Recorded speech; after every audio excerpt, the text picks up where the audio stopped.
planche des pirates Défense de tomber, jeu que je loue actuellement à partir de 5 ans pour 2 à 4 joueurs et pour des parties d'environ 15 minutes, édité chez The Flying Games.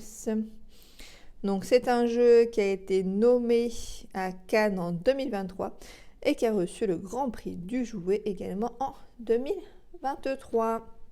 Alors, la planche des pirates, le but du jeu c'est de faire tomber les éléphants des adversaires. Donc on va avoir chacun un petit éléphant quand même trop mignon, il faut se le dire, posé sur notre planche qui est aimantée.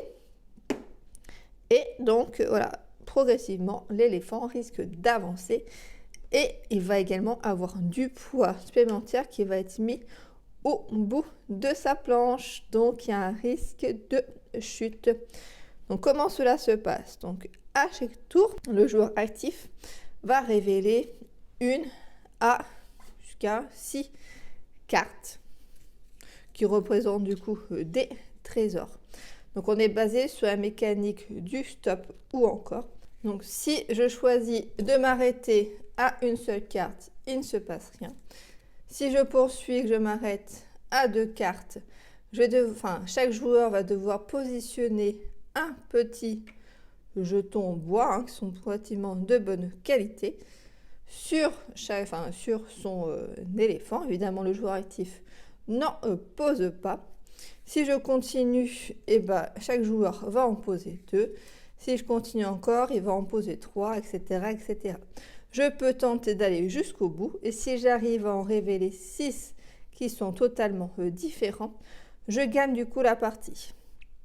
Mais attention, parce que si je pousse un peu trop la chance et qu'il y a 2 symboles identiques, alors cette fois-ci, c'est moi qui suis pénalisée et je dois avancer mon éléphant sur la poutre. Et donc progressivement, dès qu'il y a trop de poids, l'éléphant finit par tomber.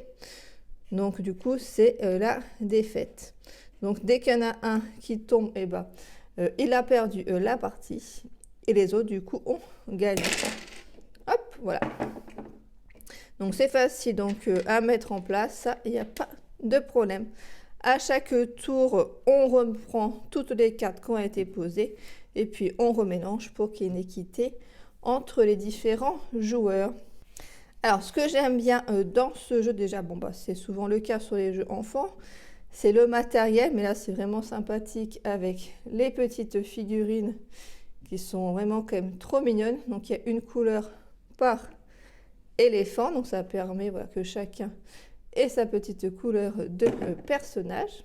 Le fait que les planches soient aimantées, ça permet que ça tienne quand même suffisamment bien et que c'est quand même du sens un petit peu dans le jeu, que ça ne tombe pas dès qu'on touche le matériel.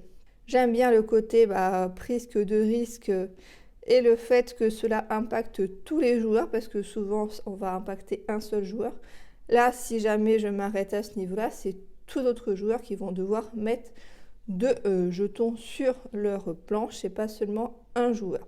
Le fait que ça soit assez simple aussi, c'est soit ça impacte les autres, soit et mettre des jetons, soit ça m'impacte moi parce que j'ai tenté trop ma chance et que j'ai eu 2 fois le même symbole. Et là cette fois donc j'avance mon éléphant. Voilà, donc il y a vraiment peu de mécanique. Donc pour les enfants c'est assez simple à mémoriser.